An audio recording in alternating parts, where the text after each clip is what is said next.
3 of the Roker Rapport. I'm Damian, your host. I'm joined today again by Gav and Tom from across the pond. Tom is, not Gav. We're also joined by Jim and Callum this time, so we're trying to really pack out the chat room. I'm getting a bit bored of saying it like this and starting the episode this way, but how's everyone feeling? Yeah, exactly.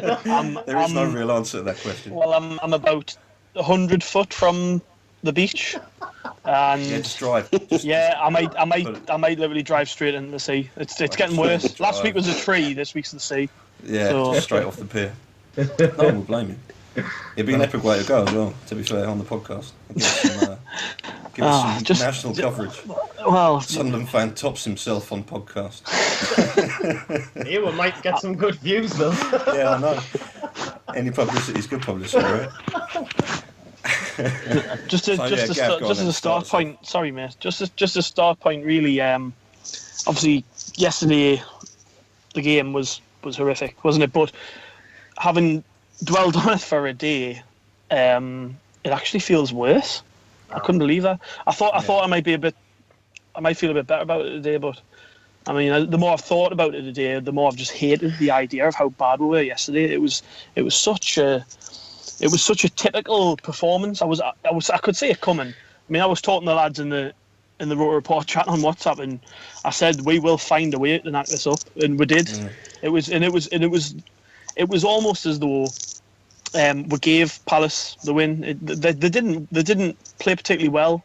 They didn't do anything for me to, say, yeah, fair enough, we're beaten by the better team. I mean, that last goal, for instance, I don't know if anybody's seen what Christian Benteke said about it, but he said he was actually surprised that Sunderland switched to a zonal marking system, and when you see it back, he jogs about 5 yards to get on the end of it, and that's pretty much the last chance of the game, and you just, it makes us wonder what the hell are we doing on the training pitch. Moyes came out though, and he said that he didn't know what they were doing.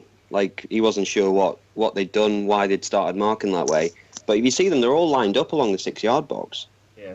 And you think, well, if they're not, if that's just the way if 6 men have decided they're just going to plant themselves in a perfect line on the 6-yard box and not mark man to man when they're meant to be marking man to man, I don't know if I've ever seen anything like that. So you've got to wonder what they've been told, who's telling the truth. They just need to take the initiative in situations like that. I mean, Mark Benteke, it's not hard. Kirchhoff needs to move, 4 or 5 yards, or at least block the run, and then we at least get a point out of it. It's just no initiative at all. There's quite a lot of men 4 or 5 yards away from each of their men. So you think, well, if they're meant to be marking man to man, if they're meant to be tight, how have they all lined themselves up in a perfect row? It looks like zonal marking to everyone else. Ruud Gullit on Match of the Day said the same thing. It's it's one of those things where you just wonder who's telling the truth. Is Moyes just hanging them out to dry, or are the players just not getting it? It's either way, it's worrying. That's after the last 3 games. I'll be honest, I'm not entirely sure that they know what zonal marking is. Do any of us? I don't know. Yeah. I don't know what defending is. Explain it. That would be great. I think with zonal markings, basically you have an area in the box that is your area to defend, or I guess to attack an offensive ball, basically. But we know what it is, but they don't know what it is. I mean, that's the trouble. And I know, but the thing that's irritating is, why would you do that against someone like Benteke? Had Kone's life the whole game, and it's the last couple of minutes you're desperately trying to hang on to a point. Why wouldn't you just put 2 blokes on the most dangerous aerial threat in the pitch? I noticed that with Benteke. Every time a ball came anywhere near his head, it was like it had magnets in it. Yeah, we'd been warned, hadn't we? He was trouncing Kone the entire match. We knew this was going to happen. And Gav's spot on with what he said. I honestly think you've got to ask some serious questions. What are we doing on the training pitch?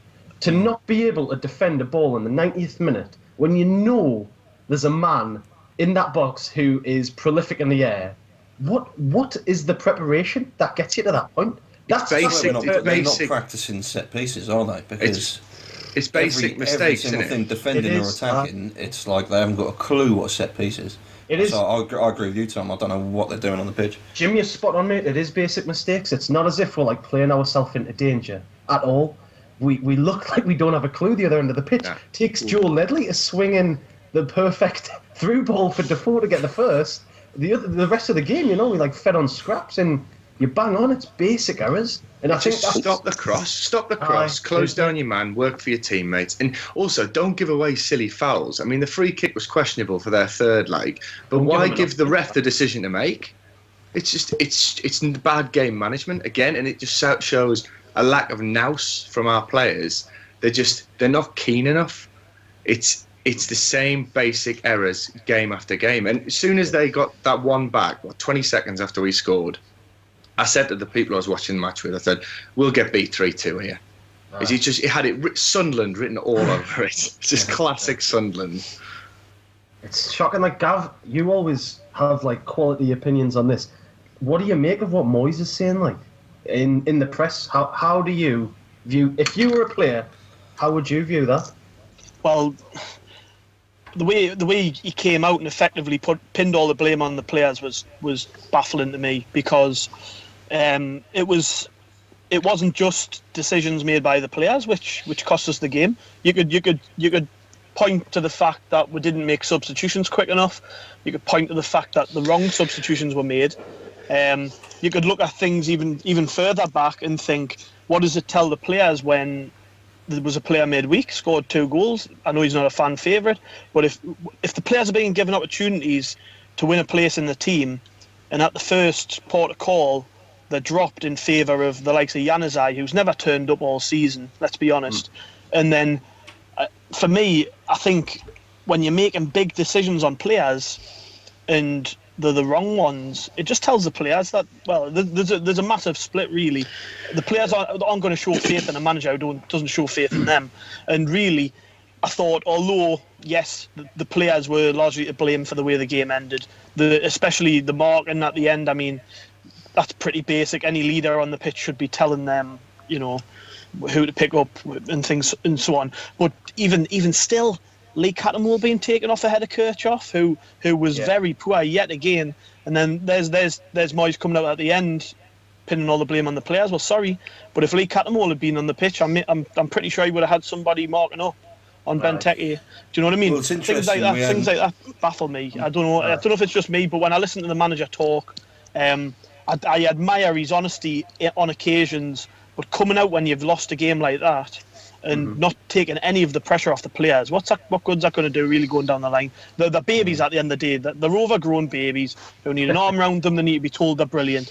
And we saw at the end of last season that when Sam Allardyce did that, this group of players achieved results. Now, I'm not saying that's the way to go forward long term, but clearly we need to start winning games. And the only way for me that's going to happen is if the manager starts being a bit more positive. He can't come out after the QPR game like he did and go, oh, that was great, that, blah, blah, blah. We're going into Saturday much more positive. And then we're back to square one because he's picked the same team. For me, it sends a total wrong message to everybody, including the players. And the comments after the game don't surprise us because we've seen it on 3-4 occasions already this season because we've lost too many games. And at the end of the day, yes, he picks the team. The players have to do the job when they're out there. But if he's my manager, I don't want to play for him. Sorry, and that's what I'm saying on the pitch. I don't see any of those on the pitch. It started from his first couple of press conferences, though, didn't he? He didn't really set off in the most positive fashion. We were all we had such a phenomenal end of the season under Sam. We were absolutely buzzing. And he came in and you just hope, right, take that positivity forward. And for the likes of someone like Kazri, if you use him as an example, used to play, he was a smile on his face the entire time last season, wasn't he? He used to take people on, he was confident, he was trying things. I mean, he looks like a shadow of a man sat on the bench. I mean, he was thinking, what does he have to do to get on the pitch? When you've got someone like Januzaj, who Gav mentioned, who, for me, is almost an empty shirt. I mean, he has undoubted talent at times. But, I mean, is he the man you want if you're in a relegation battle? I mean, Moyes is the one who said we're going to be in a relegation battle. Then why do you sign a player who, is very little end product and he's not going to battle for you? I certainly wouldn't start him. No, he's an impact. He's definitely an impact sub. Yeah. But you see, in his first press conference, I think that as soon as he was announced manager, they asked him, because I think Ellis Short had said he was his prime candidate for the last sort of 5 vacancies. And he said, well, I was off the job last season, but to be honest, I thought they were already down. And you're like, That was October. That was October. I mean, you see people coming in March and saying no talk of relegation. You know, we're going to think positive. We're going to do our best. He says he didn't take the job in October because he thought we were already down. Now, from the start, that was me going, well, hang on. Is this the guy you want in a relegation battle? I mean, I know he did it with Everton about, 12, 13 years ago. But the Premier League's a different league now than it was then. And he's a different guy. You know, he'll have had experiences. He's not immune to self-doubt. He's not immune to changing through his experiences. 3 years ago, he was a successor to Fergie at Old Trafford. Now he's with perennial strugglers trying to stave off relegation. Well, on that note, we put some feelers out on Twitter before the podcast to see if anyone had any decent questions to send through to us. And one of those is from Lee Charters. And he says, is David Moyes damaged goods? What do you think about that? I think there's a fine line between realism and negativity, and David Moyes isn't treading that line well at all at the minute. I think at the beginning of the season we were all a little bit like, oh, that's okay that he's already come out and said that there's no expectations. We can kind of understand that, but to continue every week to be so dour and just despondent and negative about everything, it's like, how Dave, like, Give us a break. Give us. It's us who needs the break. Give us something. We're already queuing up on the Weir Bridge, lad, are we? Give us something to shout about. You know what I mean? But on the other, if you play devil's advocate, like, I mean, to fans calling for his head. I mean, I know it's very vast minority, like, but after 6 games, he's pretty crazy. I mean, he's had an abysmal start. He's not been the most positive, but I mean, you got to remember, if Fergie recommended him for the United job, I'm pretty sure Big Sam recommended him for this job. I mean, Ellis Sort's wanted him a long time. I guess you got to suck it up and we've got to stick with a manager at some point. What does Ellis Short do if he sacks him? I mean, who else is out there? You're right. Yeah. Should we even be talking about that right now? Well, that's the thing. When you consider how little time he's had. I don't think we need to be saying, like, calling for his head, but you do need to ask serious questions at this point. You can have, like, a cultured debate and be negative about somebody. We can say, like, David Moyes isn't doing a good enough job. That's not trying to put pressure on him.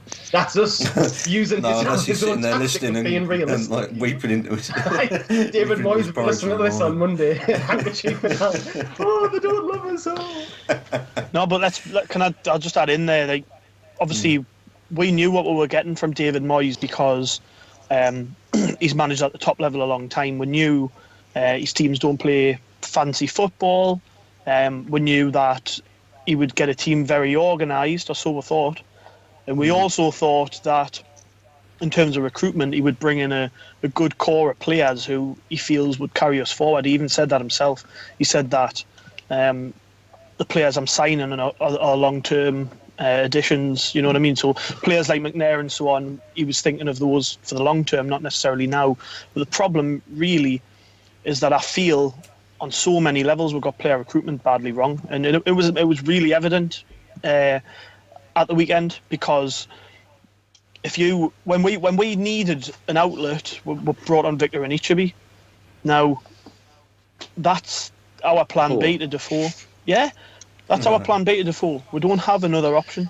And I mean, we're 4 times and all. I'll let you. No, crown me. I was just going to say, like, the problem is we're nearly in October now, and we don't know what system we're going to play. We don't know what players are going to play. We brought on McNair on the left wing yesterday. If you don't know what system you want to play, it's very difficult to get the recruitment right, because you're not going out and saying, right, that's the guy I want for this position. You're going out and just going, right, who's a decent player who might improve the squad, which is where McNair comes in. We don't know where he plays. We haven't seen where he really plays. Moyes says he could be a number 10 now. So you think, right, well, where's this guy's position? And when we don't have a plan, when we don't have a formation, it's very difficult to get things like that right. But it's I mean, I just can't see it going well at all. I think he is damaged goods. I think he's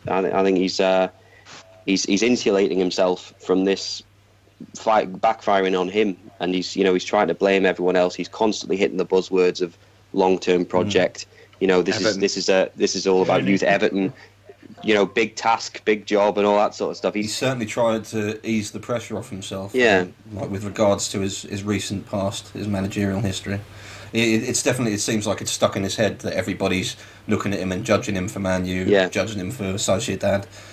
So yeah, all right. So we could agree that potentially he is very dirty goods. But do you think is the negativity he started with? Do you think that impacted attracting players in the window? Because I mean, if you're a player and you're sitting on the fence about whether to join Sunderland or not, if you're going to be playing for a manager who's instantly saying we're going to be fighting relegation, is that going to be, that's going to play a part? I mean, it certainly would for me. You'd be thinking, well, and that's had a huge impact. Like he needed to start with on a more positive footing, the way Sam did. Really, I mean, the end of last season, Patrick Van Arnold jumped into Sam's arms after beating Everton. I mean, you can't imagine any of them jumping into David bloody Moyes' arms at the moment, can you? No. Pienaar and Anichebe maybe, because he's gave him a job. Yeah, maybe Pienaar. Tony Hibbert's queuing up now. I was going to say Leon Osborne. That was a bit of a blow as well, wasn't it? He was forced into a substitution very early on in the game when Pienaar came off injured. Yeah, I mean, but it doesn't excuse the way we played. Like, I mean, because he did bring that up. I think maybe in his email. One of the points he brought up was that Stephen Pienaar. I do so love receiving those emails, by the way. Does anyone else?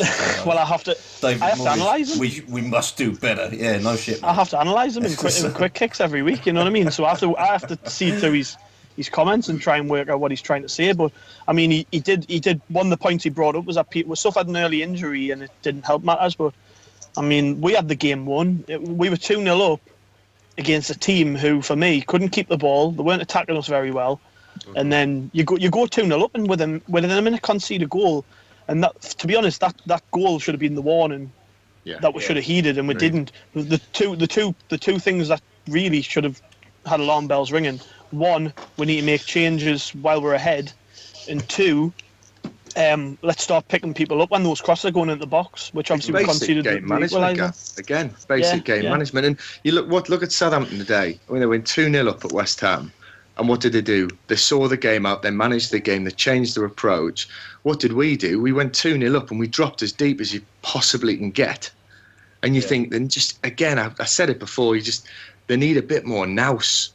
And we've had this so many seasons, and it can't just be Moyes' fault, let's be honest, because we've had it time and time and again. Yeah. It's basic errors.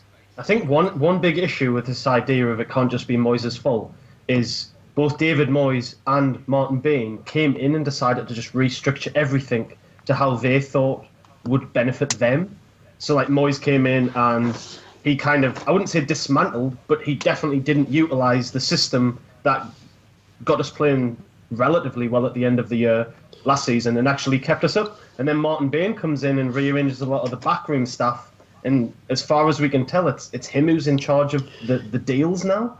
So it's like a really odd situation where there's a lot of change all of a sudden, and it just hasn't benefited us whatsoever. Well, yeah, I mean, I make the comparison between like Ranieri when he came into Leicester and Leicester had just stayed up, and he came in. The first thing he said was, "There's not a lot wrong here. We just need to add little bits and pieces. I like the way they played at the end of last season. They did a great job.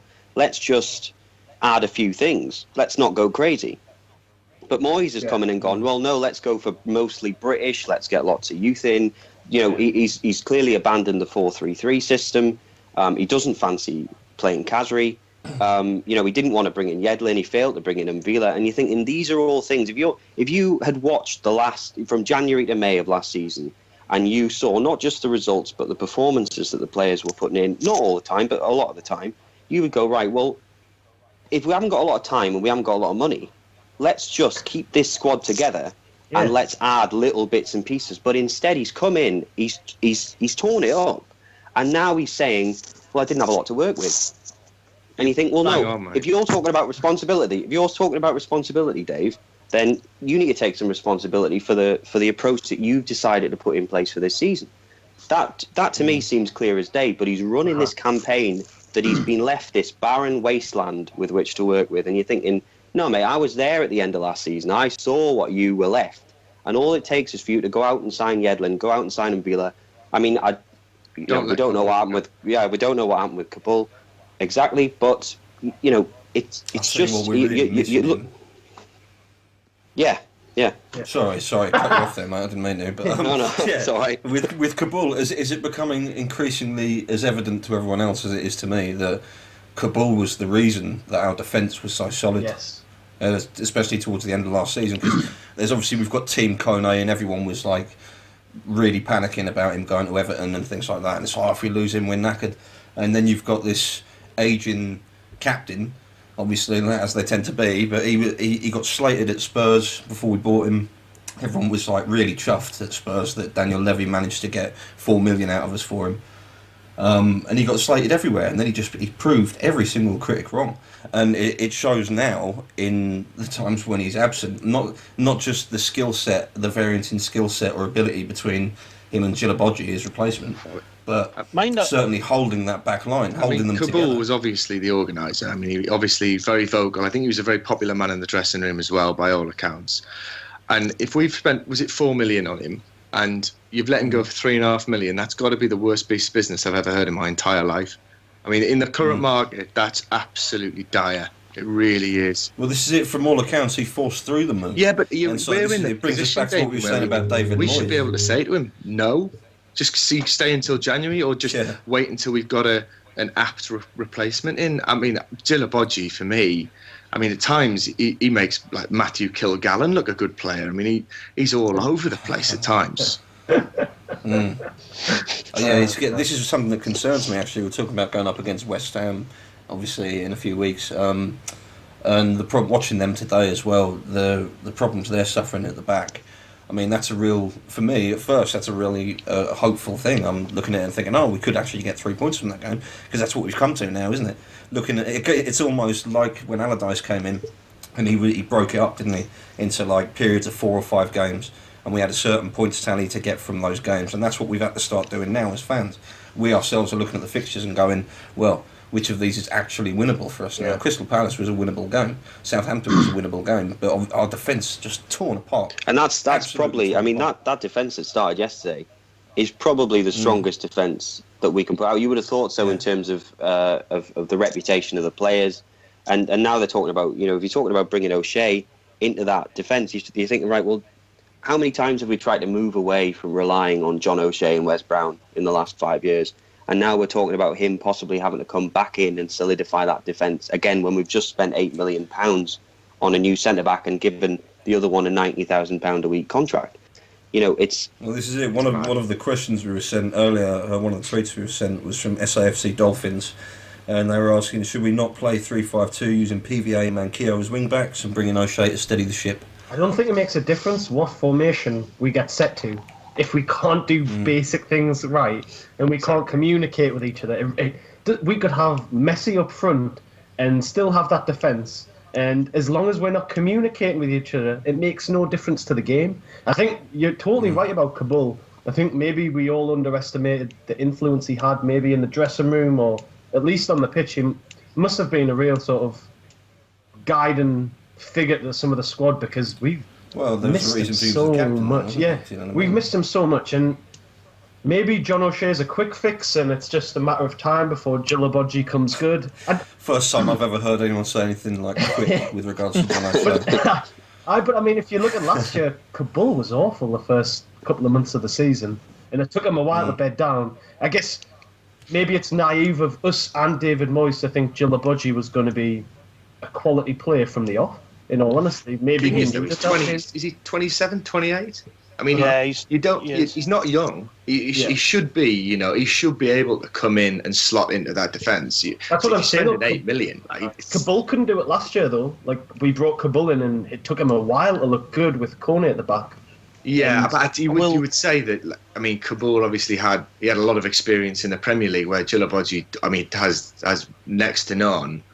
I mean, if you try to be a bit more positive, I guess he sometimes shows a decent range of passing. At times he does play some nice balls out of defence. He actually made a few decent tackles.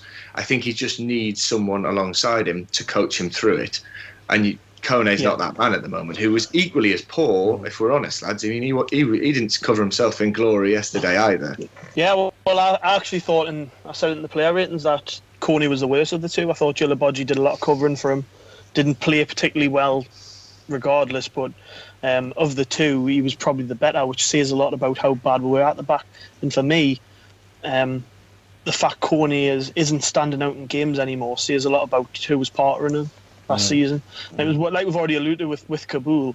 Although he wasn't great for the first part of the season, and the second part, he was a big part of why we stayed up.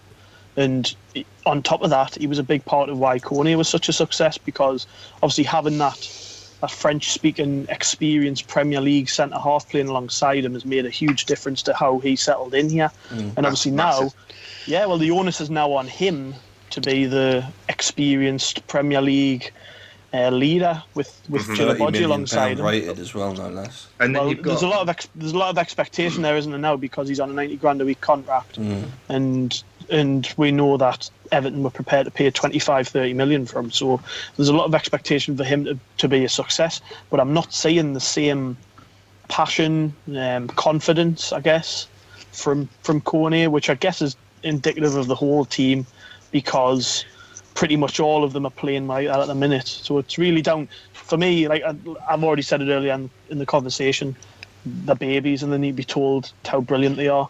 And that's what I'm seeing at the minute. I think we've got to probably do that now. I mean, Van Arnold looked... we finally thought we cracked him at the end of last season. He started to look like a genuine top Premier League left-back. And then this season, maybe it's the fact that Kabul's off and he's got no one telling him where he needs to be. But, I mean, he's not jumped for the third. I mean, the first goal, I mean, you've got to try and at least challenge for that a bit harder. The second one, he's got to tuck in more. I mean, you've got to win that header. You just think he looks a shadow of the player he was last season. And he looks more like the player we got at first, doesn't he? He does. That's it. Bang on. He looks just a liability at the back, but solid going forward. I mean, I'm about to do something that I would never usually do, and kind of agree with David Moyes in the. The players do have to take some responsibility in the sense that with the first goal, when they launch it upfield and it drops to Ledley, Van Aanholt turns his back on the ball and just dangles a leg out, and it seems like he's constantly afraid to be hit by the ball, doesn't want to get close, doesn't want to block shots. In that respect, there's not a lot David Moyes can do about that, other than take him on one side and say, look, you're a defender, you've got to get in the way, you've got to stand up to the ball. And if you dangle your leg out, you're just asking for trouble. You're asking for a deflection. Like with the Kirchhoff goal against Spurs, when he just, turned his back, dangled his leg, and it loops into the goal. If you face that head on, chances are it just hits straight off you. Take one. Just take one for the team. But, Van Aanholt is prone to that, not closing down crosses, not getting tight to his man, even though he's got the pace to get tight. And he is prone to that. And like you said, last season it looked like Allardyce had reached him and turned him into a better defender, but it seems like he needs that constant arm round his shoulder, that manager who he really trusts, and if he loses that, then he just goes back to square one. Do you remember what Sam Allardyce actually said about Van Aanholt when he wasn't playing very well? There was a little spell, I think it was around November, December time, where he dropped him from the team. He made him play a couple of under-21s games, and he said it was something along the lines of, if Patrick wants to improve, he has to start listening to what I'm telling him.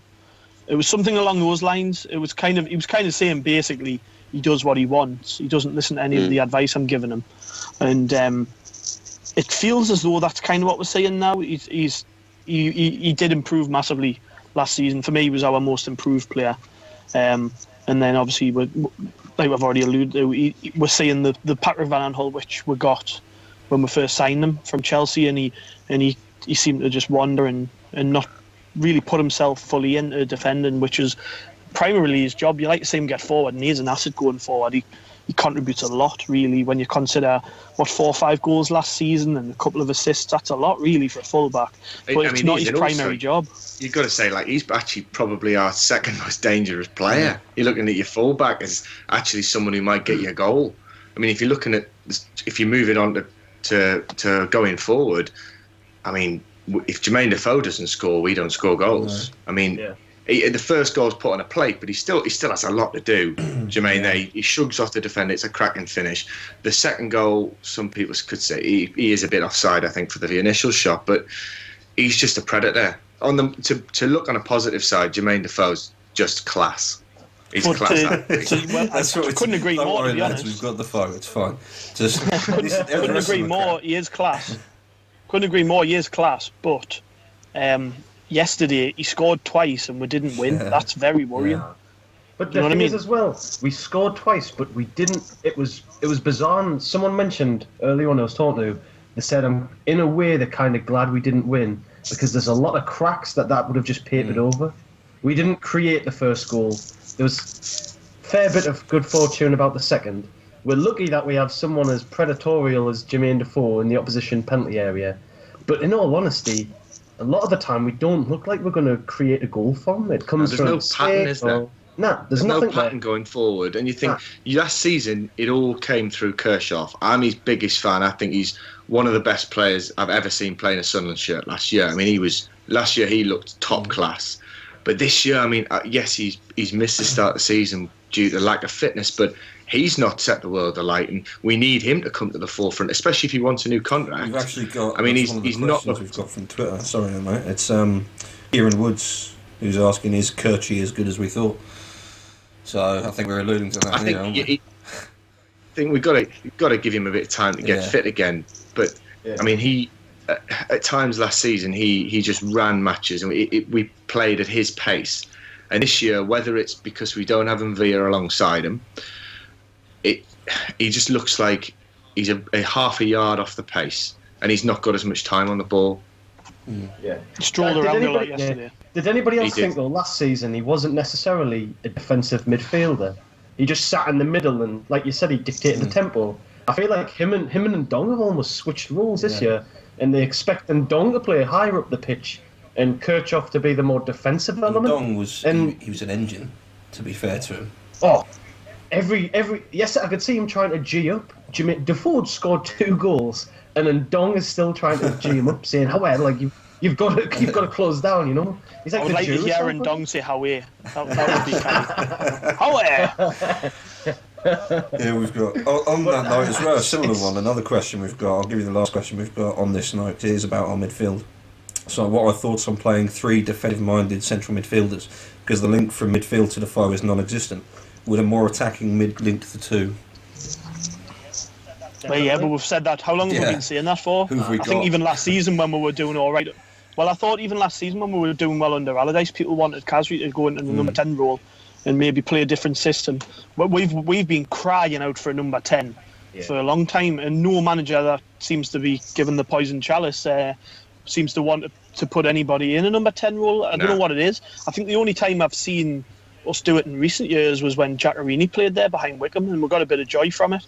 But since then, we've kind of played number 10s out wide. I think, although this season, to be fair, there have been a couple of times under Moyes where he's had Watmore more central, and he had Barini before he got injured a bit more central.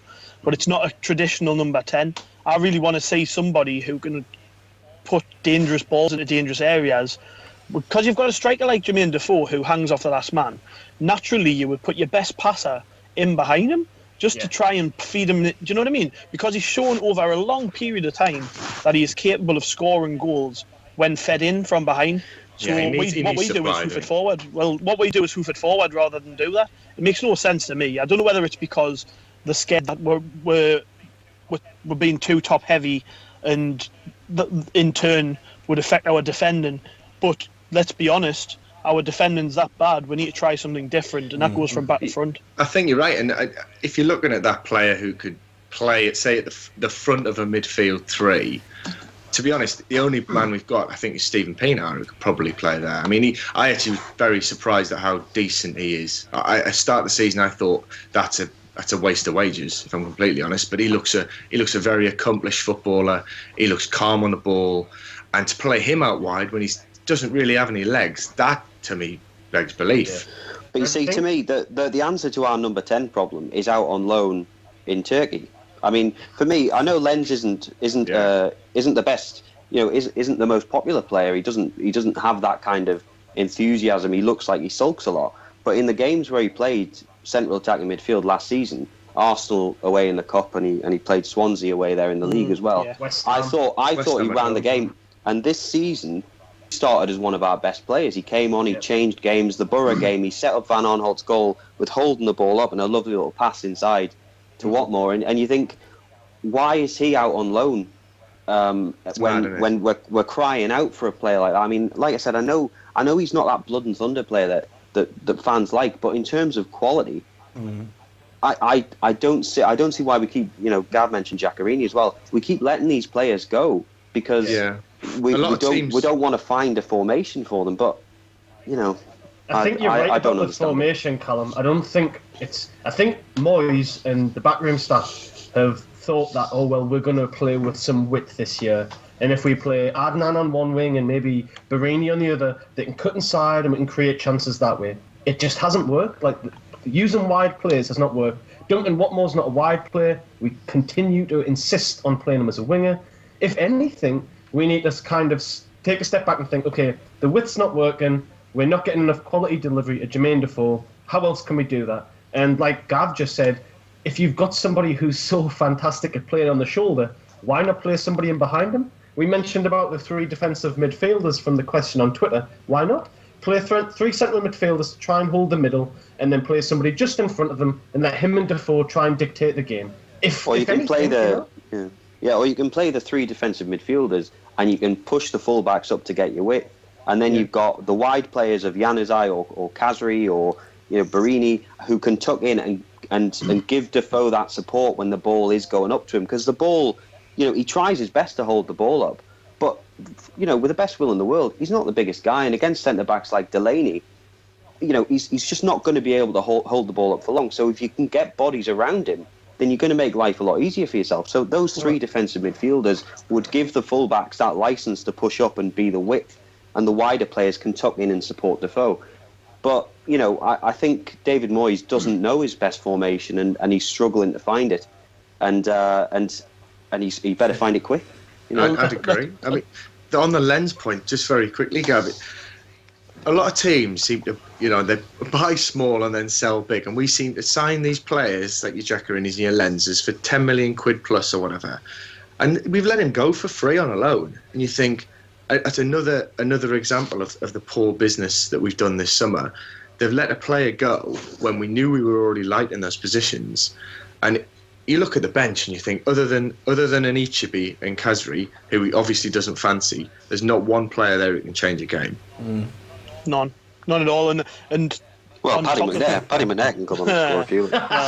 But do you know what it is though? When we're talking about creative options and what he has available, he's often went into the likes of Watmore, Gooch, young players who don't have that pedigree. You'd sooner give them the time of day and give them the chance to play ahead of a Kazri who, to be honest, when he's come on this year, and he played against Shrewsbury and he was awful, but last year when we saw him playing with confidence, he effectively kept us up in a way much like the likes of Kone did, Kabul did, because that goal against Chelsea changed everything. You know what I mean? And things like that, small moments. I feel as though Moyes has no respect for what they did last year. I don't know if it's just me, but when I see players like Kazri being cast aside, it makes me kind of wonder whether he has put any thought into what was done last year and whether it's like he didn't walk this last year, Gav, innit? It's like he literally just walked in and thought, this is the team that survived by the skin of the teeth. We'll get rid of it and we'll start again. It's as if he did no research coming into the job and thought, hey, you know what? Sam Allardyce had that Sunderland squad playing with a little bit of verve, a little bit of reality, and they managed to get good wins when they needed to. It's as if he had no intention of using what we had, and he just thought, okay, I'm going to do this my way or the highway. And we describe. Sorry, go. Another thing that on the Kazri point, I mean, how bad have our set pieces been this year? I mean, we started with Januzaj, who couldn't beat the first man, and now Patrick Van Aanholt seems to have come in. I mean, we had Lyndon Gooch floating them in. The keepers were just plucking them out of the air. Sorry, I completely agree with you on the set pieces, and particularly with the delivery to try and get it above the first defender. because it's only Lyndon Gooch so far that I've seen who can actually get the ball above 6 feet, because the rest of them are just firing it straight into his chest. What was Khazri doing? Khazri's he's whipping them in. He almost scored from a couple of them. I know he had his moments where, they were a bit shocking, but at least, you're talking at least 50-60% of them were on the button. Mm-hmm. You're looking at our team, and we haven't mentioned, Seb Larsson's obviously out injured as well. God, crying out. He'd actually, even Seb Larsson would add something in terms of at least a bit of battle and passion. With Khazri, we're complaining about him not wanting to track back. Maybe his work ethic isn't great. Maybe he doesn't run games the entire time and he doesn't control them. Well, effectively, Januzaj is one of the players keeping him out of the team at the moment. And yet we describe Januzaj as mercurial, as one of this player who will do nothing for most of the game, but he'll come up with something special. I wonder why we're so willing to give Januzaj that permission, but then with Khazri, someone who, like Gav said, has done so much to keep us up and who's earned it, and I've seen him leave the pitch with nothing left to give after games last season, working incredibly hard, and yet we're not willing to be patient with him. We're more willing to be patient with Januzaj, a player who's not even ours, For me that frustrates me, because with Januzaj, there's a lot of talent there. It's doubtless a lot of talent, but he went on loan to Dortmund last season, and they sent him back early and said he hasn't got the drive. And this Tuchel was not a fan. Tuchel was not. Dortmund is a team that has brought through so many young players. They know how to do it. They know how to make these young players very good players. And they sent Januzaj back, and they were like, he hasn't got the drive. That worries me. That worries me. David Moyes, Moyes seems to almost dine out on the fact that he got Januzaj playing at United. Was he that good at United, against though? Us, I remember a couple of games. Against us, but that's not hard. Exactly. A couple of games you noticed him, but for me, he just... For a relegation battle, you almost want a bloody John Walters or someone ahead of him, You want someone who's going to go get stuck in and actually fight for the ball. I just can't see Adnan Januzaj playing in a relegation battle. Did anybody notice how good Jason Punchin was at times yesterday? He was like everywhere on the pitch, delivery was quality, and he's like, I'm not saying we need somebody like that, but he is almost a Januzaj type player, He's supposed to just have that wonderful left foot, he's supposed to cut in and do magic, but he was everywhere yesterday. You could see he was like playing for the badge. I seriously question Januzaj's commitment. I don't think he cares. He wouldn't have to. We brought him in on loan. He thinks he's better than us. We brought him in on loan. And he thinks, what if David Moyes, maybe if it's good, Jose will have us back next year and I'll be playing. To him, it's nothing. And to us, the fans, that's everything. If you can give us even your best, even if we had a lad who had no footballing skill and was running around and throwing the effort in, I think we'd give him as many plaudits as we've given Januzaj this season, because quite rightly, like Jim or Callum said, he is undoubtedly a fantastic player, but unfortunately do we have a system and the luxury of time right now to try and afford a player like that in our team? Luxury is the perfect word for it, Tom. Yeah. Look, he's a luxury player. Right. Well, on that note, well, we know Khazri. We know Khazri's. We know he's done it. He did it in for 5 months last season. He kept us up out of a relegation battle, and for me, I just question why Januzaj gets the patience, gets the time, is allowed to not have that defensive mindset and to go missing in games, and yet with Khazri, apparently he needs to work harder. He needs to do more. I think it's a bit. I think like you said before, it seems like Moyes has no respect for what the team did last season. Well, moving forward, I don't think anyone can really disagree with you there, mate. Moving forward, obviously there aren't many positives to take from that match, but we've got West Brom coming up on the 1st. How are we going to deal with this? West Brom have evolved under Pulis this season, I feel. Even yesterday, battling back and getting that last-minute goal. I know it was against Stoke, and Stoke haven't really showed up so far this season. But for him to go out and sign players like Nasser Chadli, I think that's kind of a statement of intent from Pulis, saying, I've had my detractors in the past, and I'm still going to have an extremely well-drilled team. But maybe this is the year that he's kicking on a bit, and Rondon's look good. They've had 2 wins. I think they've had 2 draws as well, and maybe 2 losses. That's like mid-table form, that. And going into the game, it's awful to say, and people can feel free to slate us, but I've never felt so pessimistic going into a game against somebody like West Brom. That's exactly. I cannot say us.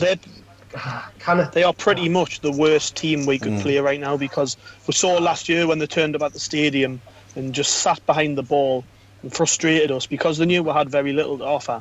They're going to isolate Jermaine Defoe and they're going to take the chances when they come. And to be honest, I was quite optimistic looking ahead, but I was only optimistic about this fixture if we beat Palace, because I thought it would give us some confidence going into a much tougher game, because of the two sides. West Brom are probably the tougher to play at the Stadium of Light. And really yesterday, Palace beat us, didn't play well, and on top of that, they were wide open for the majority of the game. We created very... West Brom aren't going to be like that. You know what I mean? If you're Tony Pulis and you're looking at that game, I mean, for the first half, Palace, they tried to get it to players like Puncheon. They tried to play it through us. They tried to get Townsend on the ball. It didn't work.